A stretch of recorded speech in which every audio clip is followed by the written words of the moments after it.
Nós vamos aqui então iniciar o nosso trabalho de hoje, dando continuidade ao estudo do livro A Gênese, já chegando nessa parte final do capítulo 15, que trata dos milagres do Evangelho. E hoje nós vamos então para o item número 52, que fala sobre a tentação de Jesus.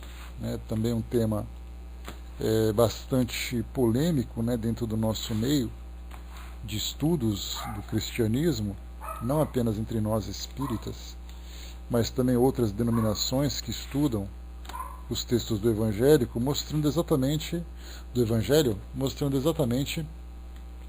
ali um momento em que Jesus é tentado, pelo próprio diabo, para demonstrar ali as suas fraquezas. E aí então nós colocamos em questionamento exatamente de que forma que é entendido o nível evolutivo de Jesus.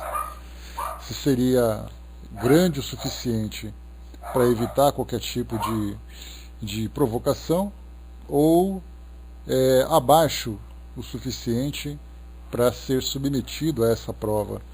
Então vamos analisar aqui, a partir da análise de Kardec, de que forma que nós podemos compreender essa passagem.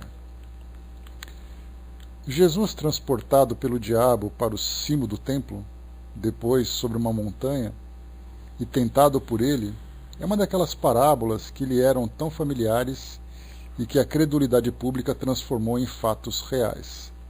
Uma nota de rodapé, Kardec coloca que a explicação que se segue foi tirada textualmente de um ensino dado a esse respeito por um espírito. Então vamos lá, item número 53 agora, com a explicação. Jesus não foi arrebatado, apenas queria fazer com que os homens compreendessem que a humanidade está sujeita a falir e que ela deve estar sempre em guarda contra as más inspirações, às quais a fraqueza da sua natureza a leva a ceder. A tentação de Jesus é, portanto, uma figura, e seria preciso ser cego para interpretá-la ao pé da letra. Como pretenderíeis que o Messias, o Verbo de Deus encarnado, tenha sido submetido por algum tempo, por menor que ele fosse, às sugestões do demônio, e que, como diz o Evangelho de Lucas, o demônio o houvesse deixado por um tempo, o que levaria a supor que Jesus ainda seria submetido ao seu poder. Não. Compreendei melhor os ensinos que vos foram dados. O espírito do mal não podia nada sobre a essência do bem. Ninguém diz ter visto Jesus sobre a montanha, nem no cimo do templo. Certamente, um fato dessa natureza teria se espalhado por todos os povos. A tentação, portanto, não foi um ato material e físico. Quanto ao ato moral, vós podeis admitir que o espírito das trevas pudesse dizer àquele que conhecia sua origem e seu poder: adora-me, e eu te darei todos os reinos da terra? O demônio, então, teria desconhecido quem era aquele a quem ele fazia tais ofertas, o que não é provável. Se ele o conhecia, sua proposta era uma insensatez, uma vez que sabia muito bem que seria repelido por aquele que viera destruir seu domínio sobre os homens. Compreendei, portanto, o sentido dessa parábola, porque é uma delas, assim como a do filho pródigo e a do bom samaritano. Uma nos mostra os perigos que correm os homens se não resistem a essa voz íntima que lhes grita sem cessar: tu pode mais do que és, podes possuir mais do que possuis, podes progredir, adquirir. Cede à voz da ambição e todos os seus desejos serão satisfeitos. Ela vos mostra o perigo e o modo de o evitar, dizendo às más aspirações: retira-te, Satanás, ou, em outras palavras, para trás, tentação. As outras duas parábolas que lembrei mostram o que ainda pode esperar aquele que, muito fraco para disputar o demônio, sucumbiu às suas tentações. Mostram a misericórdia do pai de família, estendendo sua mão sobre a fronte do filho arrependido e concedendo-lhe com amor o perdão implorado. Elas vos mostram o culpado, o cismático, o homem repelido pelos seus irmãos, valendo mais aos olhos do Juiz Supremo do que os que o desprezam, porque ele pratica as virtudes ensinadas pela lei de amor. Pesai bem os ensinamentos dados nos evangelhos. Sabei distinguir o que está no sentido próprio ou no sentido figurado. E os erros que vos cegaram durante tantos séculos se apagarão pouco a pouco, para dar lugar à resplandecente luz da verdade. Aqui uma mensagem de João Evangelista, em Bordeaux, em 1862. Bom, às vezes eu fico me perguntando como a humanidade se sairia se não tivesse como guia moral textos inseridos num livro, por exemplo, como a Bíblia. De que modo é que nós nos manteríamos? A princípio, quando nós temos uma visão mais abrangente do significado da Bíblia, que é um livro que conta a história de um povo, trazendo para nós ensinamentos valiosos em termos de orientações morais, sem a Bíblia nós teríamos outras obras, outras fontes que nos mostrariam o caminho de elevação espiritual a partir da prática do bem, porque é nisso que se resume.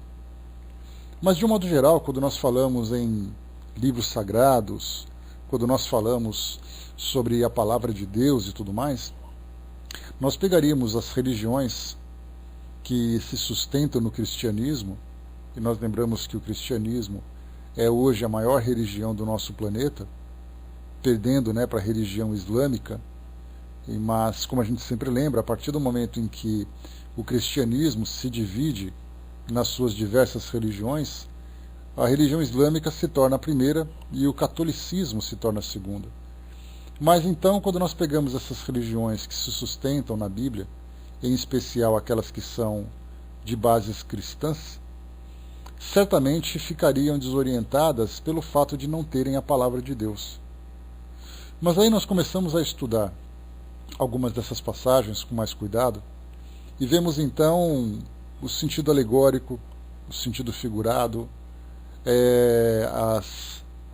a linguagem utilizada pelos instrutores, tanto por Jesus como por outros também. Paulo de Tarso também utilizava figuras de linguagem e tal. Então, quando nós vemos que esses ensinamentos são lidos ao pé da letra, eles trazem, não tenhamos dúvida disso, muito mais confusão do que certeza, do que convicção. Tanto é assim que nós percebemos que as religiões hoje se veem, principalmente as religiões cristãs, se veem como adversárias, tentando disputar espaço, tentando disputar uma clientela para poder fortalecer as suas bases, exatamente porque se sustenta nos dogmas e na interpretação fria e limitada daquilo que é escrito. Então nós temos, por exemplo, Jesus sendo tentado, Jesus sendo levado para o deserto, falando sobre o demônio como uma personagem real dentro do mundo espiritual e que acaba enfrentando Deus e deixando a humanidade no meio.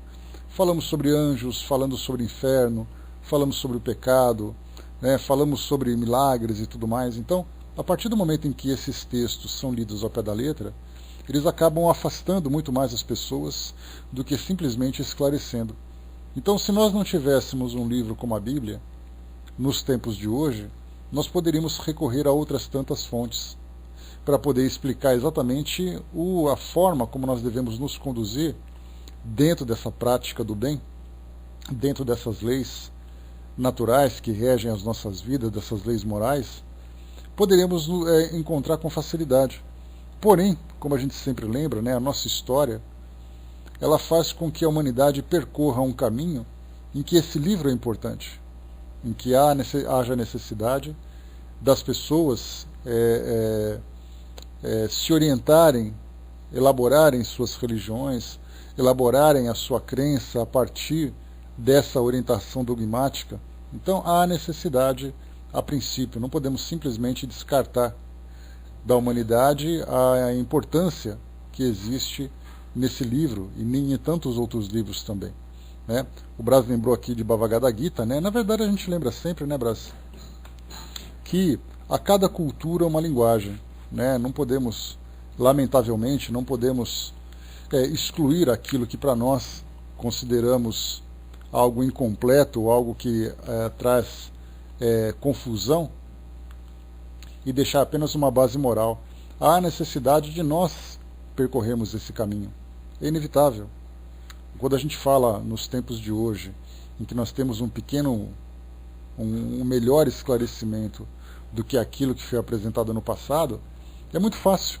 Não apenas vemos no que diz respeito à religião, mas falarmos sobre política, sobre questões sociais, sobre questões científicas. Né? É muito fácil o homem falar que a Terra é redonda e que gira em torno do Sol, depois dessa descoberta ter sido feita.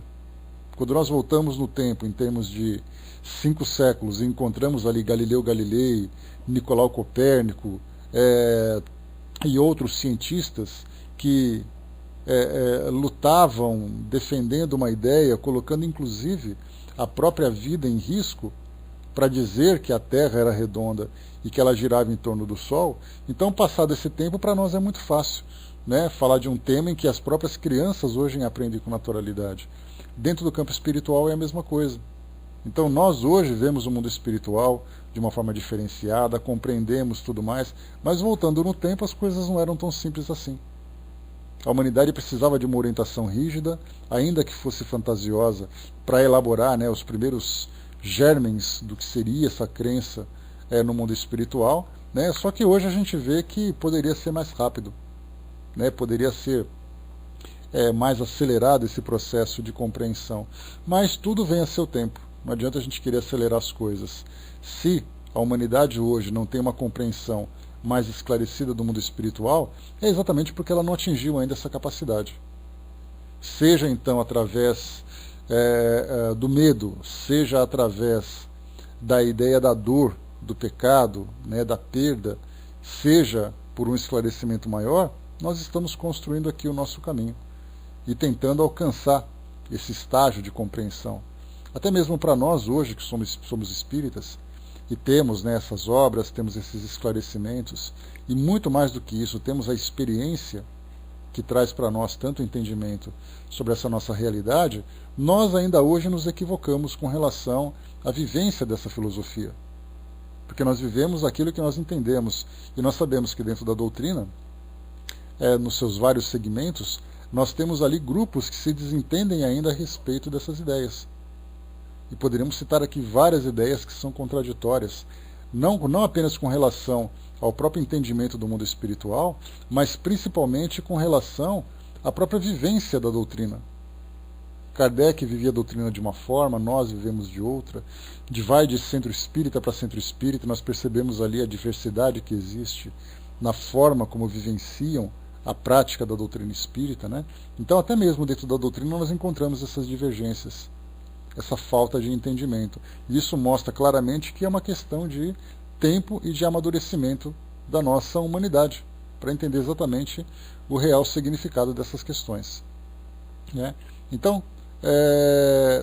nessa passagem, então, João Evangelista, esse Espírito chega para nós, então, trazendo o melhor esclarecimento a respeito exatamente dessa ideia, né, da fraqueza, da tentação e do domínio do diabo sobre Jesus, já que Jesus foi levado para o deserto, foi deixado por um tempo, foi submetido a tantas provações, e a gente se pergunta, né, mas se Jesus é Jesus, por que foi tão simples assim para o diabo simplesmente testar o caráter daquele espírito, né, ou daquela personagem? E aí então, né, personagem não, né, porque Jesus é um fato, né, mas daquele espírito. Então conseguimos compreender exatamente a alegoria, né, dessa passagem, né, uma parábola que fala para nós exatamente sobre as fraquezas humanas, fala exatamente para nós sobre tudo aquilo que o nosso mundo hoje nos traz como provocação. Então, essa é uma passagem bastante simples para todos nós, mas que é tida como sendo um fato significativo na vida de Jesus e, consequentemente, na vida de todos nós. Muito bem, uma outra passagem que nós temos aqui, prodígios por ocasião da morte de Jesus.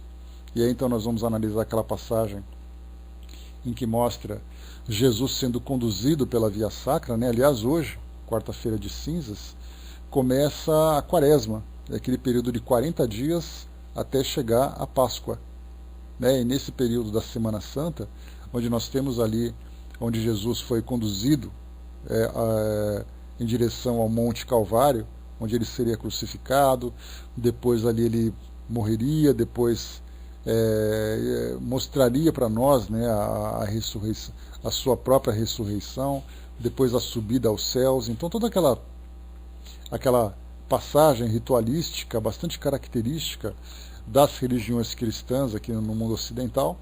E aí então nós vamos estudar um pouquinho dessa passagem agora, né? Prodígios por ocasião da morte de Jesus. Então Jesus morreu. Esse foi o fato.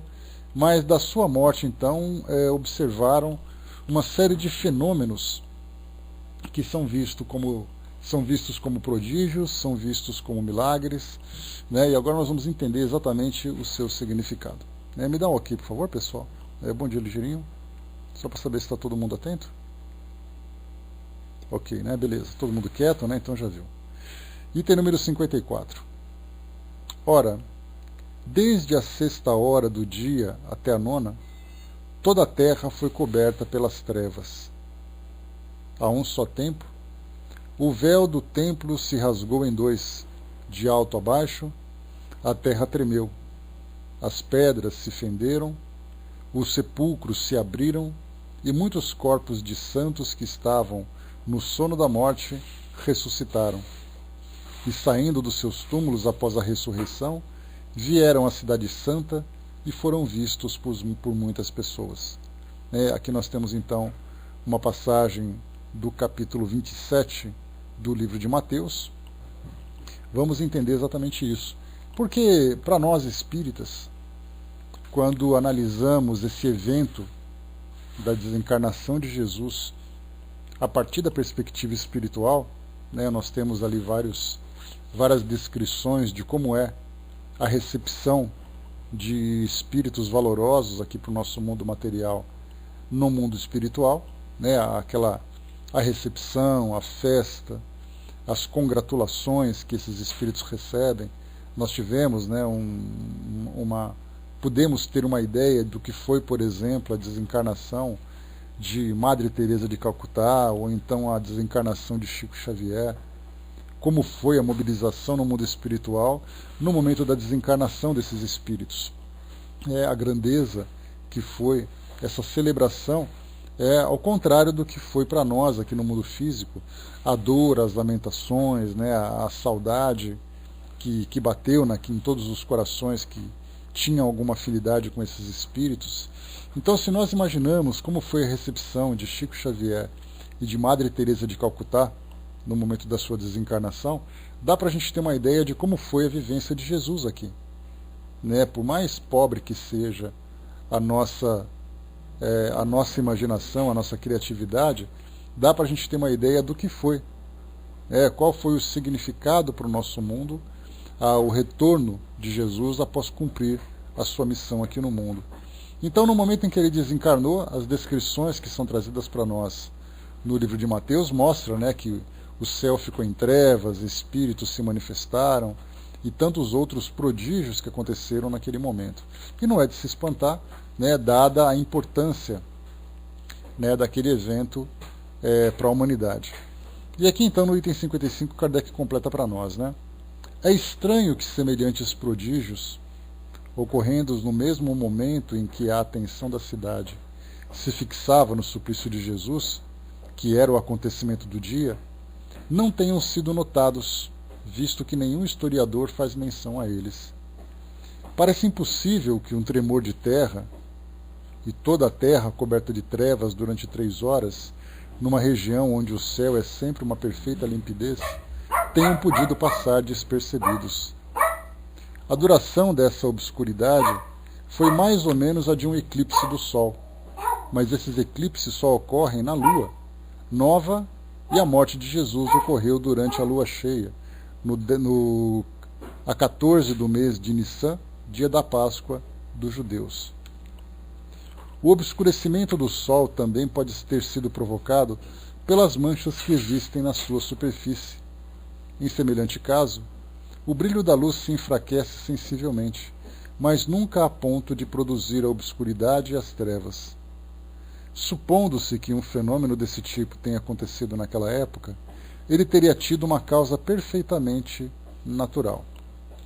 Aqui, como nota de rodapé, nós temos aqui, né, que aqui já é um conteúdo mais voltado para a astronomia, para falar exatamente de que forma, o que provocou exatamente aquele escurecimento no céu.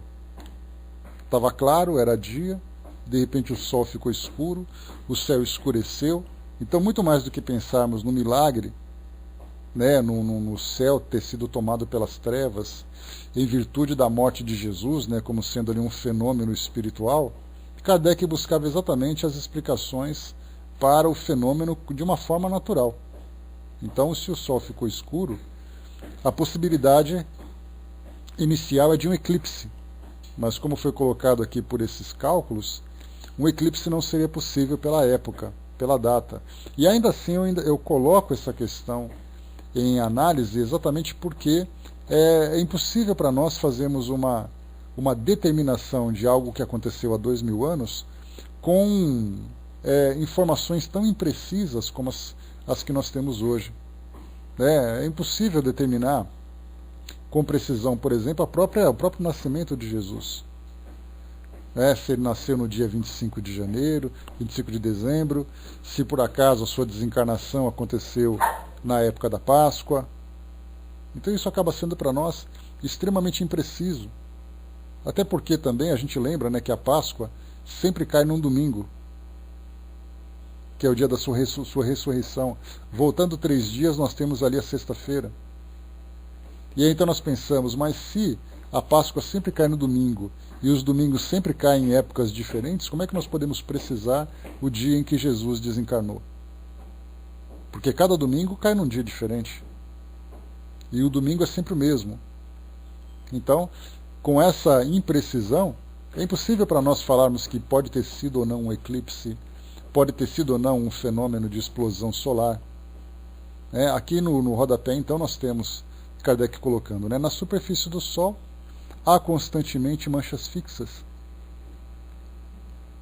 que acompanham o seu movimento de rotação e que serviram para se determinar a duração desse movimento. Às vezes, porém, essas manchas aumentam em número, extensão e intensidade, e é então que ocorre uma diminuição da luz e do calor emitidos pelo Sol. Esse aumento no número de manchas parece coincidir com certos fenômenos astronômicos e com a posição relativa de alguns planetas, o que lhes determina o aparecimento periódico. A duração do obscurecimento varia muito. Por vezes não dura mais do que 2 ou 3 horas, mas em 535 houve um que durou 14 meses. Kardec coloca aqui essa observação. E ele continua aqui ainda falando sobre astronomia. Agora, os redatores, os revisores, nesse caso, que da editora Celde, complementaram para nós aqui. Em 1808, o astrônomo americano George Hale descobriu que as manchas solares estão associadas à presença de fortes campos magnéticos. Uma mancha solar típica apresenta um campo magnético de 2.500 Gauss, unidade do sistema CGS, centímetro-grama-segundo, de medida de indução magnética. Só para termos uma ideia dessa magnitude, o campo magnético da Terra tem uma intensidade de 1 Gauss. E no caso dessas manchas, foram provocadas por 2.500, então é muito maior do que o campo gravitacional da Terra. O campo magnético da Terra. Conforme sabemos hoje, as manchas solares tendem a ocorrer aos pares, e cada mancha do par tem um campo magnético que aponta na direção oposta aos da outra, um em direção ao interior e outro para o exterior do Sol. O ciclo das manchas solares, no qual o número de manchas diminui e aumenta, e após diminui novamente, dura aproximadamente 11 anos. a direção do campo magnético da mancha solar predominante em cada hemisfério se investe a cada ciclo. Assim, o ciclo solar total, incluindo a polaridade do campo magnético, leva aproximadamente 22 anos. Embora o fenômeno do ciclo solar ainda não esteja totalmente compreendido, ele parece resultar da interação do campo magnético do Sol com a zona de convecção das camadas mais externas da estrela. Essa interação é ainda afetada pela sua rotação, que não é a mesma em todas as latitudes. O Sol perfaz uma rotação completa a cada 27 dias próximo ao Equador e a cada 31 dias nas proximidades dos polos. Aqui são informações complementares a respeito dessa parte de obscurecimento do Sol, quando da desencarnação de Jesus, e aí então a tentativa de trazer algumas explicações. Então, como eu falei para vocês, quando nós estudamos textos bíblicos, tudo aquilo que decorre de explicação, de teoria que é apresentado, ou de teorias que são apresentadas para nós, para explicar determinado evento, deve partir de um princípio fundamental. Esse evento de fato aconteceu? Se aconteceu, foi dessa forma?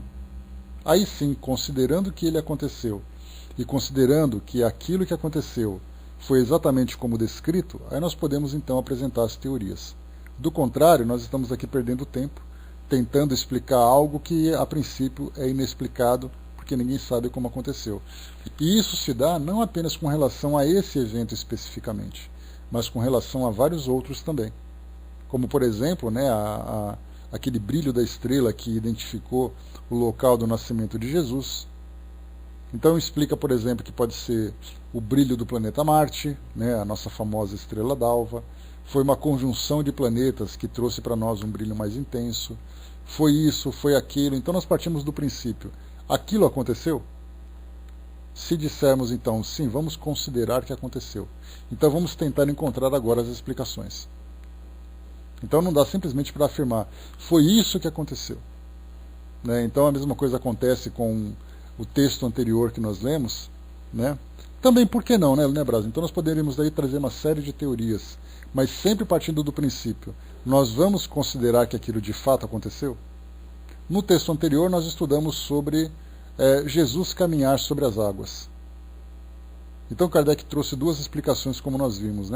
A primeira, que Jesus estaria vivenciando o fenômeno de bicorporeidade e não era ele próprio fisicamente que caminhava sobre as águas, mas era em espírito.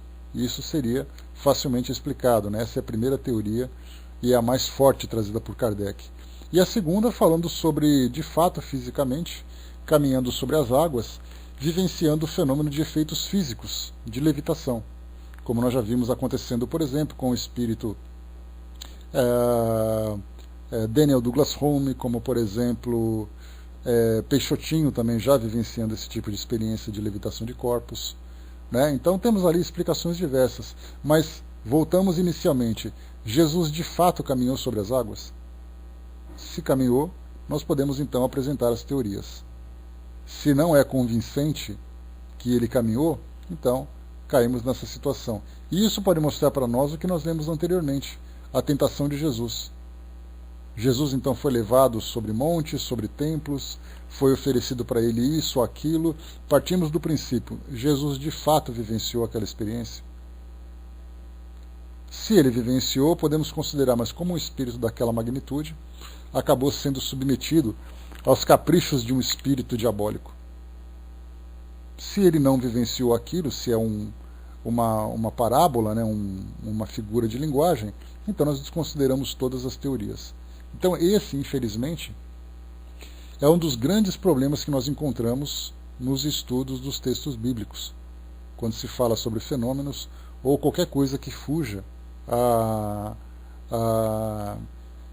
às nossas leis naturais.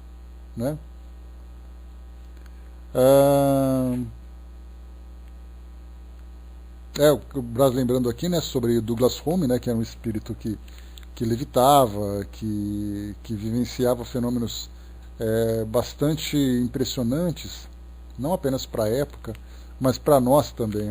Então, o El colocou, né, seria uma representação para os conflitos que temos com a gente mesmo, relacionado aos maus pensamentos. Também é uma teoria, o El. Aquilo que eu falei para vocês, nós temos que ficar aberto a todas as possibilidades. Nós fazemos ali uma leitura e fazemos uma interpretação mais condizente com essa proposta que nós temos de aprendizado dessas leis morais. Então, de fato aconteceu aquilo? Não sabemos, mas como nós podemos interpretar? E aí então trazemos as nossas interpretações. Então, como eu falei para vocês, falarmos sobre textos sagrados que foram interpretados a partir de várias perspectivas e da mesma forma também muito manipulado, né, ou foram manipulados para atender a determinados interesses religiosos e tudo mais, é difícil a gente falar assim, não, isso de fato aconteceu.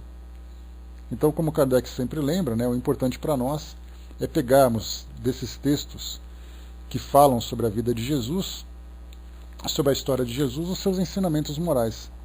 Porque desses ensinamentos ninguém pode questionar. Agora, se nós formos discutir os fatos, a questão é como é que você pode provar que um fato aconteceu para poder trazer tantas explicações, tantas justificativas. Bom dia, caminhando. O Braço colocou, né? Sem dúvida, as mãos do Império Romano nos Evangelhos, né?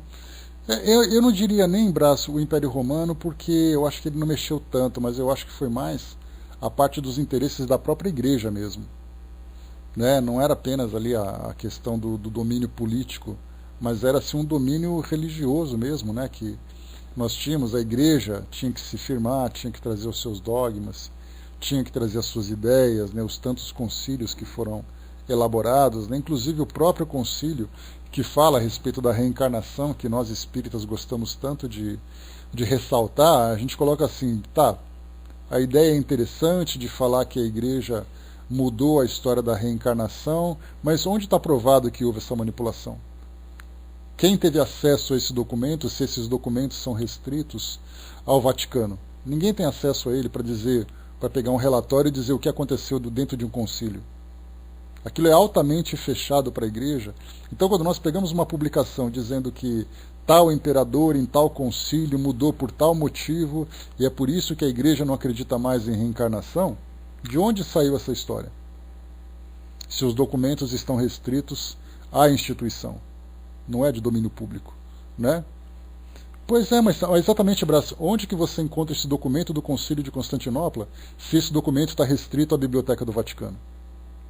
Ninguém teve acesso, então na verdade são teorias conspiratórias que são apresentadas para poder explicar tudo isso.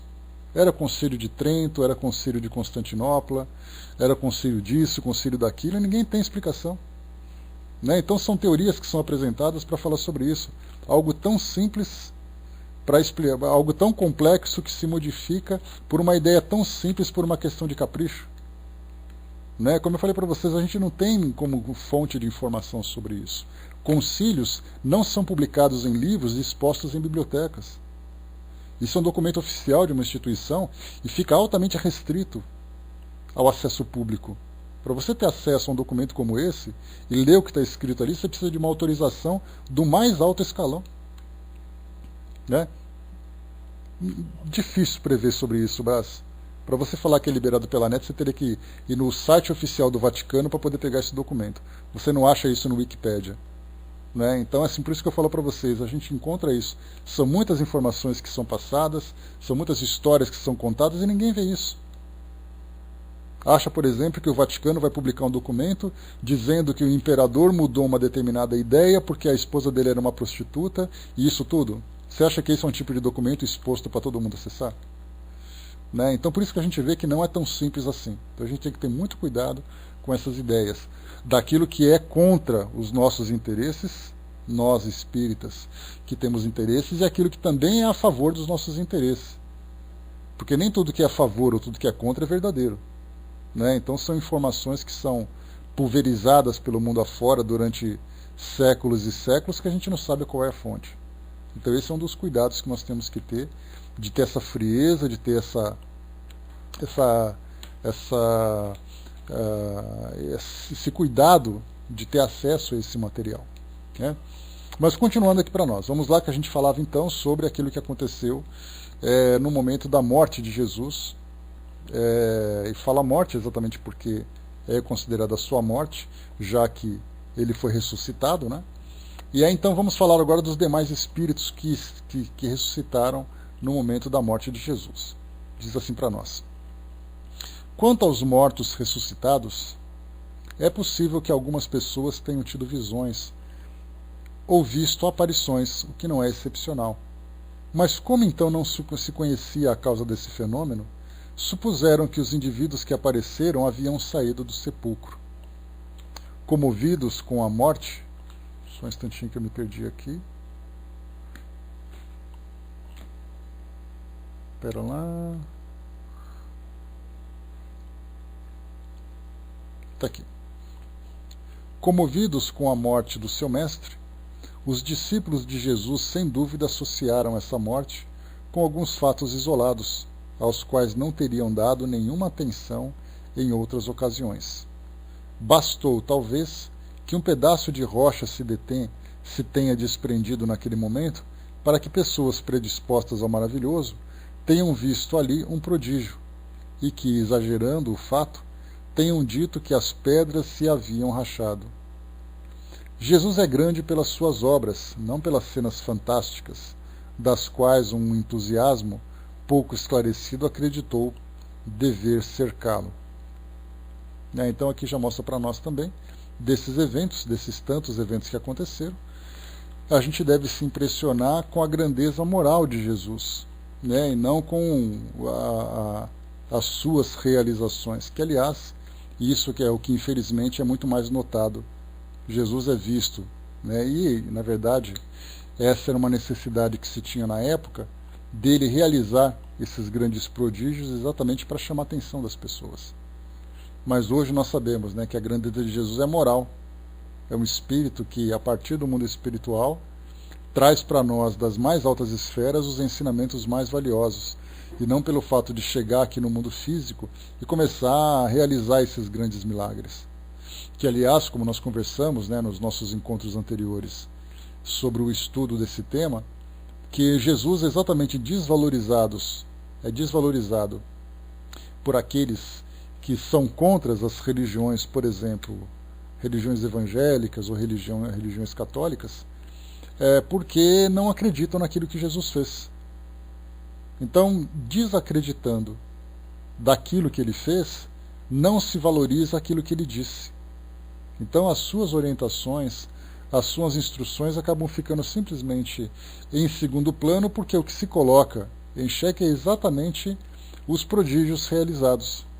Algo que, na verdade, hoje não é muito diferente.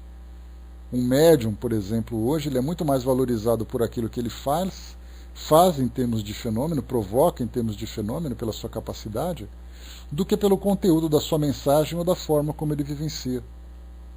Então nós temos ali, ele é um grande médium. Por que ele é um grande médium? Porque ele tem valores nobres ou porque ele realiza grandes fenômenos? Aquele centro espírita é ótimo. É ótimo por quê?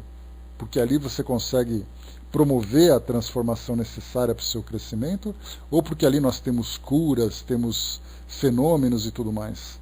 Então, ainda hoje, nós nos impressionamos muito mais com aquilo que é exterior do que com aquilo que é interior, que é o mais valioso.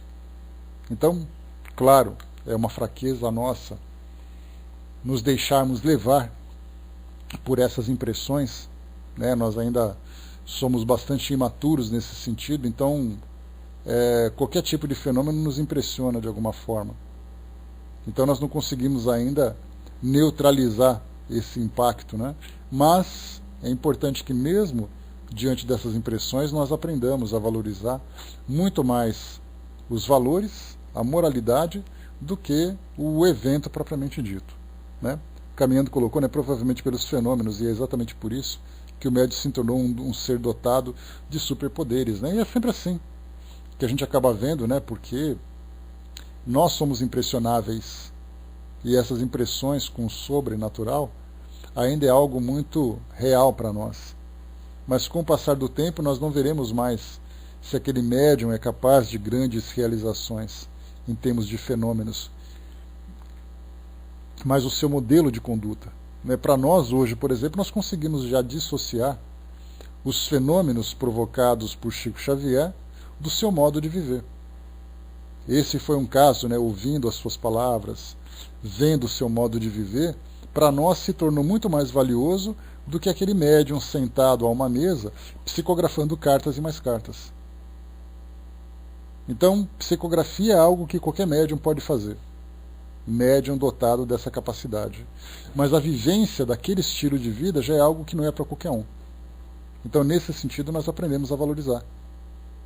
Então, quando as pessoas vão até Uberaba, na verdade, elas, claro, vão em busca de uma consolação, de uma instrução, de um auxílio, mas as pessoas querem estar perto de uma pessoa que simplesmente se coloca como uma pessoa boa, uma pessoa que é capaz de irradiar o bem, de irradiar o amor na sua expressão mais pura. E não as pessoas vão correndo para poder ver Chico Xavier psicografar. Então, nesse caso, nós conseguimos mudar. Exatamente, Brás. Então, Chico Xavier ele conseguiu, através dessa autoridade moral que foi conquistada, se tornar muito mais importante do que a sua capacidade de realização de fenômenos. Então, Jesus ainda não conseguiu, olha que interessante, Chico Xavier conseguiu trazer para nós esse modelo de vivência. Jesus ainda não. Exatamente porque o Chico ele é alguém mais próximo a nós. E Jesus ele é conhecido pelas suas histórias. E as histórias que mais se destacam são exatamente as histórias miraculosas, as histórias prodigiosas. Então é necessário, nós que somos estudantes da doutrina, fazermos esse exercício de separação, de ver Jesus de fato como sendo esse espírito desencarnado que vivencia nas mais altas esferas. E não aquele espírito encarnado que saía realizando fenômenos pelo mundo afora, e é exatamente aquilo que tem a sua maior marca. É visto como um Deus encarnado, é visto como alguém que quebra todas as leis, visto como alguém que realiza milagres, mas ninguém vê Jesus no mundo espiritual.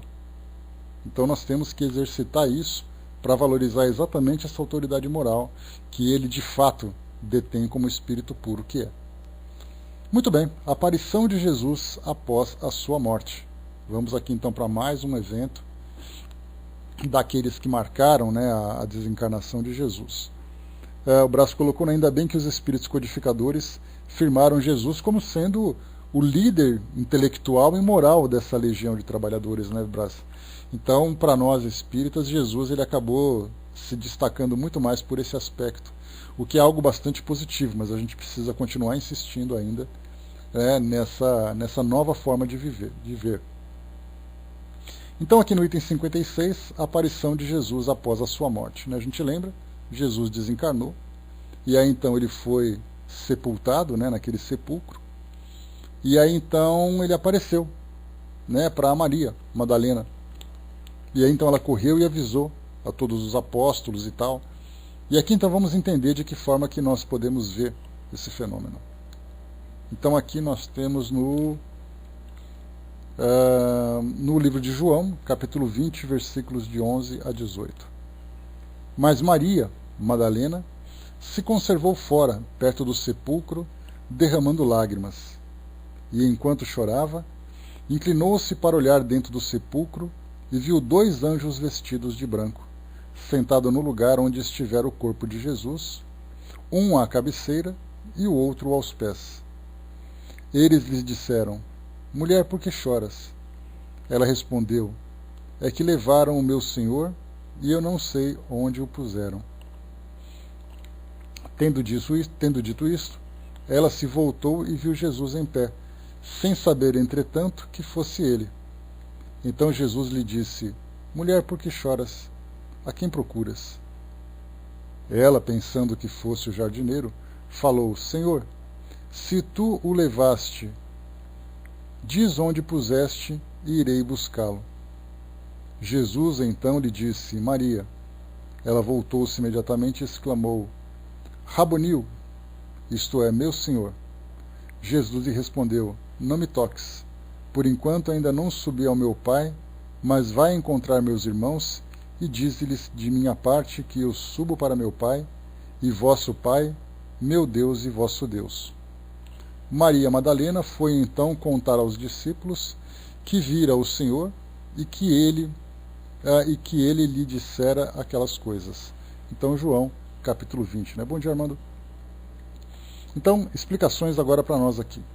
Naquele mesmo dia, indo 2 deles para uma vila chamada Emaús, distante 70 estádios de Jerusalém, conversaram sobre tudo o que se passara.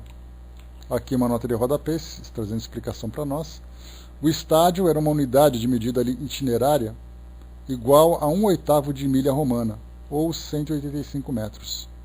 Correspondiam 60 estádios a 11 quilômetros, aproximadamente. Né? Nota aqui do tradutor.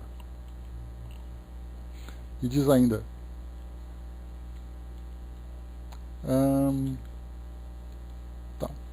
E aconteceu que, quando falavam e discorriam sobre isso, Jesus veio encontrá-los e se pôs a caminhar com eles.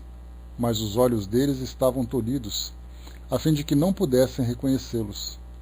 E Jesus lhes disse: O que vinhas falando ao caminhar, e por que estáis tão tristes?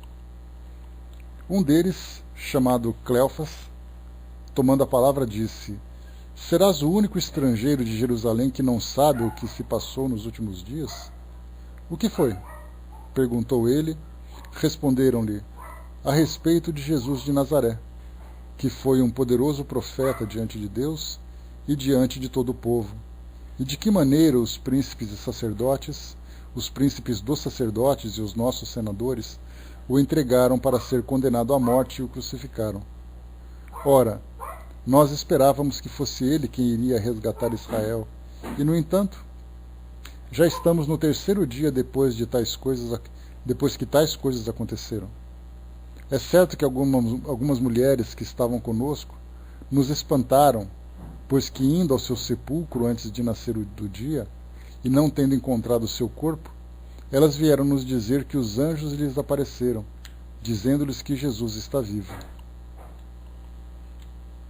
E alguns dos nossos, tendo ido também ao sepulcro, encontraram tudo conforme as mulheres narraram, mas quanto a ele, não o encontraram. Jesus lhes disse então: Ó insensatos, cujo coração é lento em crer e tudo o que os profetas disseram. Não era preciso que o Cristo sofresse todas essas coisas e que assim entrasse na glória? E começando por Moisés, passando a seguir todos os profetas, ele lhes explicava o que fora dito sobre ele em todas as Escrituras.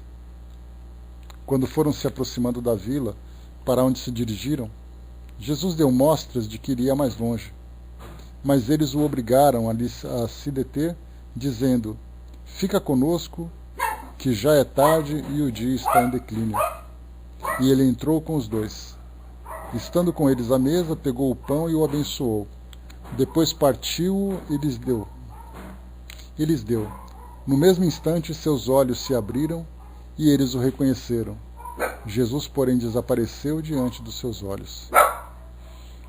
Então disseram um ao outro: Não é verdade que o nosso coração ardia dentro de nós, quando ele nos falava pelo caminho, explicando-nos as Escrituras? E, erguendo-se no mesmo instante, voltaram a Jerusalém e viram que os 11 apóstolos e os que continuavam com eles estavam reunidos e diziam: O Senhor em verdade ressuscitou e apareceu a Simão.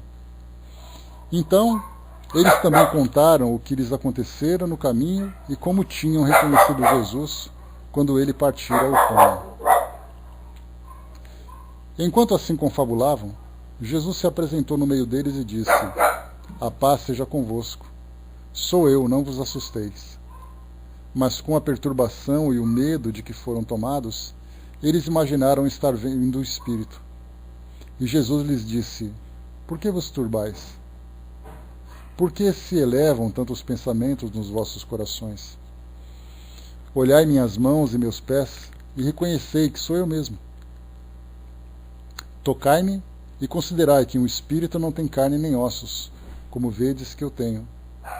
Dizendo isso, mostrou-lhe as mãos e os pés.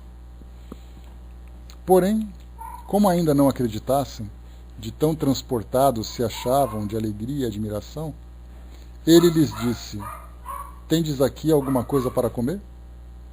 Eles lhe apresentaram um pedaço de peixe assado e um favo de mel. Ele comeu diante deles, e pegando os restos lhes deu, dizendo: eis que, estando ainda convosco, eu vos dizia que era necessário que se cumprisse tudo o que foi escrito de mim na lei de Moisés, nos profetas e nos salmos. Ao mesmo tempo, abriu-lhes o Espírito, a fim de que entendessem as Escrituras, e lhes disse: é assim que está escrito, e era assim que se fazia necessário que o Cristo sofresse e ressuscitasse dos mortos no terceiro dia, e que se pregasse em seu nome a penitência e a remissão dos pecados em todas as nações, a começar por Jerusalém. Ora, vós sois testemunhas dessas coisas. Eu vou enviar-vos o dom do meu Pai, que vos foi prometido, mas por enquanto permanecei na cidade até que eu vos haja revestido da força do alto. Então todo esse texto foi narrado aqui no livro de Lucas, capítulo 29. Bom dia, Tico Teco, Luiz. Então vimos aqui essa passagem, da presença de Jesus junto aos apóstolos, a sua identificação, a incredulidade de que foram tomados, e também o medo que o atingiu. E aí Kardec então explica para nós: ora, Tomé, um dos 12 apóstolos, chamado Dídimo, não estava com eles quando Jesus veio. Os outros discípulos então lhes disseram: vimos o Senhor. Tomé, porém, lhes disse: se eu não vir nas suas mãos as marcas dos cravos que se atravessaram, se não puser o dedo no buraco feito pelos cravos, e a minha mão na chaga do seu lado, não acreditarei. Absolutamente.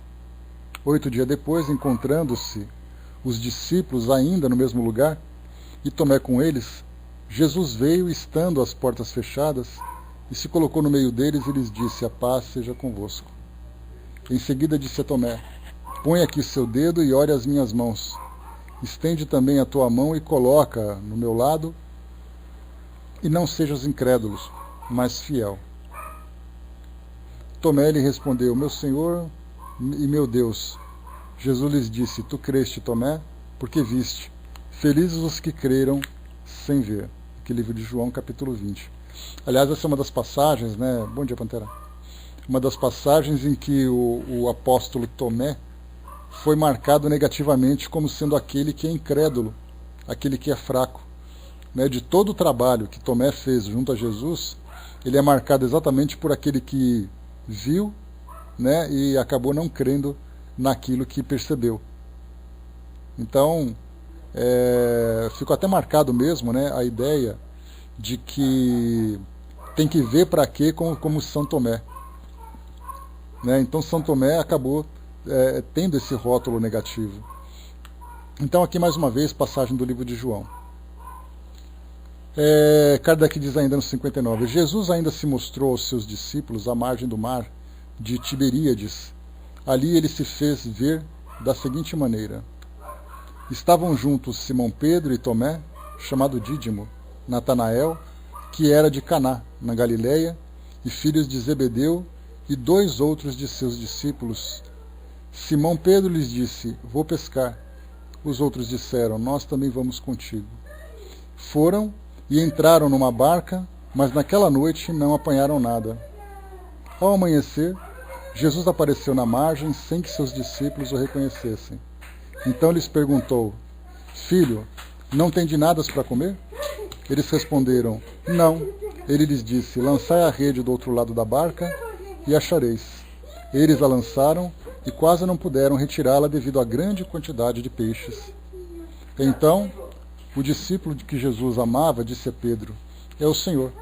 Simão Pedro, ao ouvir que era o Senhor, vestiu sua túnica, pois estava nu, e se atirou ao mar. Os outros discípulos vieram com a barca, e como não estavam distantes da praia mais do que 200 côncavos, puxaram daí a rede cheia de peixes. Passagem do livro de João, capítulo 21. Depois disso, ele os conduziu para fora da vila, em direção a Betânia, e, tendo elevado as mãos, os abençoou. e após abençoados, separou deles e foi levado ao céu. Quanto a eles, depois de terem adorado, voltaram para Jerusalém cheios de alegria, e estavam constantemente no templo, louvando e bendizendo a Deus. Amém. Então aqui Lucas capítulo 24 também. Bom, as aparições de Jesus após sua morte são narradas por todos os evangelistas com detalhes circunstanciados que não permite que se duvide da realidade do fato. Essas aparições, aliás, são perfeitamente explicadas pelas leis fluídicas e pelas propriedades do perispírito, e não apresentam nada de anormal com os fenômenos do mesmo gênero, dos quais a história antiga e contemporânea oferece numerosos exemplos, sem deles excetuar a tangibilidade. Então aqui, por enquanto, a gente acaba analisando essas manifestações partindo do princípio de que elas de fato aconteceram. Então, sempre considerando esse ponto inicial. Consideramos que elas aconteceram. Trazendo então as explicações, Kardec começa a mostrar para nós que não apenas as aparições, nesse caso essas aparições, não eram aparições dentro do campo da vidência, eram materializações. E aí nós temos que diferenciar, como nós já vimos em outra passagem. Se por acaso um espírito é visto pelo dom da vidência, somente os médiuns com capacidade de vidência podem percebê-lo. Se o espírito se materializa, todas as pessoas presentes podem percebê-lo. É a mesma coisa que acontece com a clareaudiência e a mesma coisa que acontece com a voz direta, que é aquele fenômeno em que a voz é ouvida num ambiente. Então nós vemos muito isso em contos fantasmagóricos, contos dos assombrados, em que o indivíduo vai numa casa e ouve gritos, ouve gemidos e tudo mais, mas só ele ouve. Nesse caso nós temos ali de clareaudiência. Já no caso de todas as pessoas ouvirem aquele fenômeno de uma batida, de uma voz que se manifesta num ambiente e todos escutam, aí nós temos ali então no caso de voz direta. Então aqui nesse caso das aparições nós tivemos não apenas as materializações, em que todos podiam perceber, mas também a própria tangibilidade. A tangibilidade vem da ideia de ser tangível, ou seja, de ser possível tocá-lo. Então Jesus se materializava, e o seu corpo se tornava então palpável. Se observarmos as circunstâncias em que ocorreram as diversas aparições de Jesus, reconheceremos nele, nesses momentos, todas as características de um ser fluídico. Ele aparece e desaparece inopinadamente. É visto por uns e por outros não, sob aparências que não o fazem ser reconhecido, mesmo por seus discípulos. Ele se apresenta em recintos fechados, onde um corpo carnal não poderia penetrar. A sua própria linguagem não tem a vivacidade característica de um ser corpóreo. Fala em tom breve e sentencioso, peculiar aos espíritos que se manifestam dessa maneira. Numa palavra, todas as suas atitudes têm alguma coisa que não é do mundo terreno. A sua presença causa simultaneamente surpresa e medo. Ao vê-lo, seus discípulos não lhe falaram com a mesma liberdade. Eles sentem que esse não é mais o homem. Jesus, portanto, se mostrou com seu corpo perispiritual, o que explica que só tenha sido visto por aqueles a quem ele quis se fazer ver. É o caso que a gente comentou agora há pouco, da mediunidade da vidência. Ou seja, ele, perispírito, com seu corpo perispiritual, se colocou em sintonia com alguns daqueles indivíduos que estavam ali presentes. Eles perceberam e os outros não. Se estivesse com o corpo carnal, seria visto pelo primeiro que chegasse, como quando estava vivo. Ignorando a causa primária do fenômeno das aparições, seus discípulos não se davam conta dessas particularidades, que provavelmente não notavam.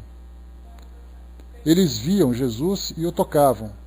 Para eles, aquele devia ser o seu corpo ressuscitado. Então, passagem aqui do livro, capítulo 14, aqui dos fluidos do nosso livro. Bom dia, Vivian. Enquanto a incredulidade rejeita todos os fatos praticados por Jesus, tendo uma aparência sobrenatural, e os considera sem exceção como lendários, O Espiritismo dá uma explicação natural à maior parte desses fenômenos e prova a sua possibilidade, não somente pela teoria das leis fluídicas, como pela sua identidade com os fatos semelhantes produzidos por muitas pessoas nas condições mais comuns. Por esses fatos serem, de certo modo, de domínio público, eles não provam nada, em princípio, com relação à natureza excepcional de Jesus. Como a gente viu aqui anteriormente, em outra passagem, tudo aquilo que Jesus fez, outros médiuns fizeram. A única diferença é quem fez, quando fez e a importância que isso teve para a época. Então, mediunidade de cura. Quantas vezes nós já vimos aqui tantas e tantas eventos, né, considerados miraculosos por aqueles que abraçam essa crença e por aqueles que são dotados de grande capacidade de cura, médiuns de cura, como nós já vimos também em outras passagens. Falar com os mortos, doutrinação, expulsar demônios. Jesus não mostrou nenhum evento de psicografia, mas hoje nós temos isso com facilidade. Temos transfiguração, fenômenos também observados. Então vimos ali que os fenômenos provocados por Jesus não traz de forma alguma a autenticidade da sua grandeza espiritual.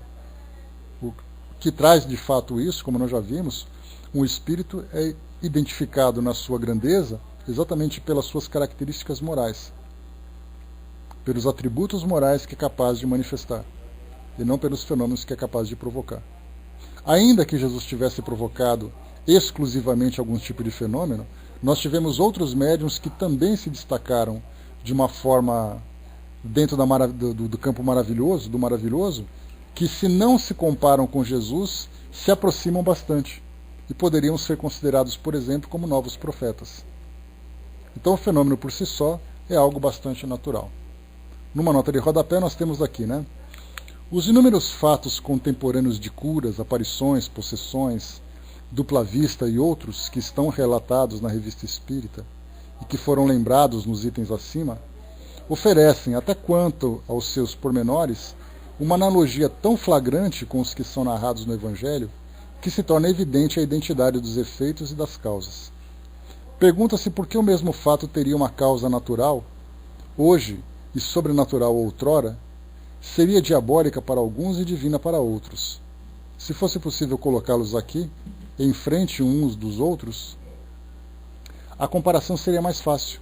Porém, a quantidade desses fatos e o tempo de narração que a maioria deles necessita não permite. Né? Então, não permite. Então, Kardec não quer se dar o trabalho de ficar fazendo comparação, até porque, mais uma vez, como a gente já viu, isso era importante para a época, para aqueles indivíduos que lá estavam, para aquela época, né, em que a doutrina espírita começava a desbravar novos caminhos. Então Kardec precisava trazer essas explicações.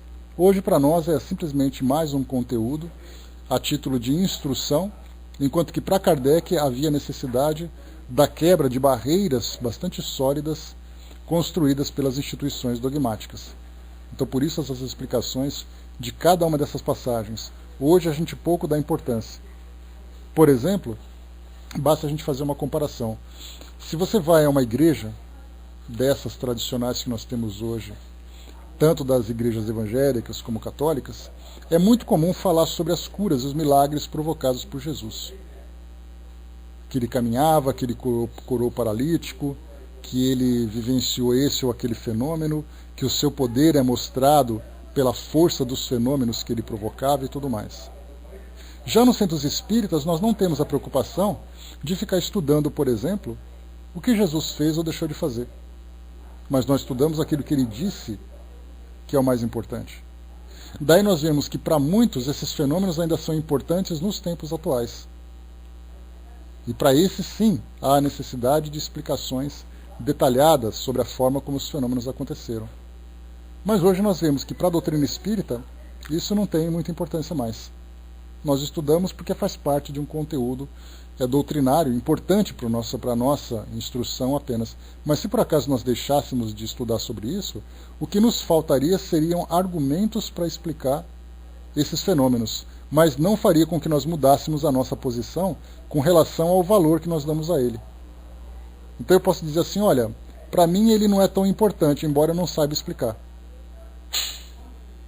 Então nós conseguimos encontrar com facilidade, ou classificar com facilidade, a importância de cada assunto, de cada tema dentro do nosso corpo doutrinário, dos temas dos nossos estudos. Item 63, para a gente dar uma finalizada aqui agora. O maior milagre que Jesus realizou, aquele que atesta verdadeiramente a sua superioridade, foi a revolução que os seus ensinamentos operaram no mundo, apesar da exiguidade dos seus meios de ação. Então, para nós, esse parágrafo, o primeiro parágrafo do item 63 é o que mais se destaca para nós. A maior importância que nós damos para os ensinamentos que são dados. Tanto que o Evangelho, segundo o Espiritismo, se baseia exclusivamente nos ensinamentos morais que foram transmitidos e na interpretação que nós podemos dar. Com efeito, Jesus, obscuro, pobre, nascido na condição mais humilde, no meio de um pequeno povo quase ignorado e sem preponderância política, artística ou literária, não pregou mais que 3 anos. Durante esse curto espaço de tempo, é desconhecido e perseguido pelos seus concidadãos. Caluniado e tratado de impostor, vê-se obrigado a fugir para não ser lapidado. É atraído por um dos seus apóstolos, renegado por outro, abandonado por todos na hora em que cai nas mãos dos seus inimigos. Só fazia o bem, e isso não o colocava a salvo da malevolência, que voltava contra ele os próprios serviços que prestava. Condenado ao suplício, reservado aos criminosos, morre ignorado pelo mundo, uma vez que a história daquela época se cala a seu respeito. Aqui mais uma vez uma nota de rodapé. O historiador judeu Flávio Joséfo é o único que fala sobre ele e diz bem pouca coisa. Aqui é a nota de Kardec na sua época. Continua.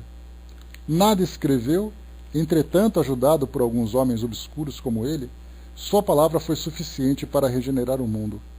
Sua doutrina matou o paganismo onipotente e se tornou o farol da civilização.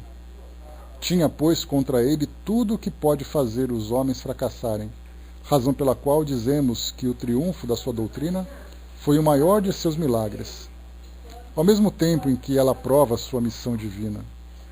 Se, ao invés de princípios sociais e regeneradores, fundados sobre o futuro espiritual do homem, Jesus só tivesse para oferecer à posteridade alguns fatos maravilhosos, talvez apenas o conhecêssemos de nome nos dias de hoje. Aqui um comentário de extrema relevância trazido por Kardec, falando exatamente sobre isso. Se Jesus não tivesse trazido para nós, além dos fenômenos, um corpo filosófico, ele seria apenas mais um, citado nos tempos atuais, como alguém que realizou fenômenos sem explicação no passado. Mas foi exatamente nessas explicações, esse conteúdo moral que acabou se concretizando. E é nesse sentido que nós devemos, então, valorizá-lo, porque é o que a doutrina traz para todos nós. Isso aí, pessoal.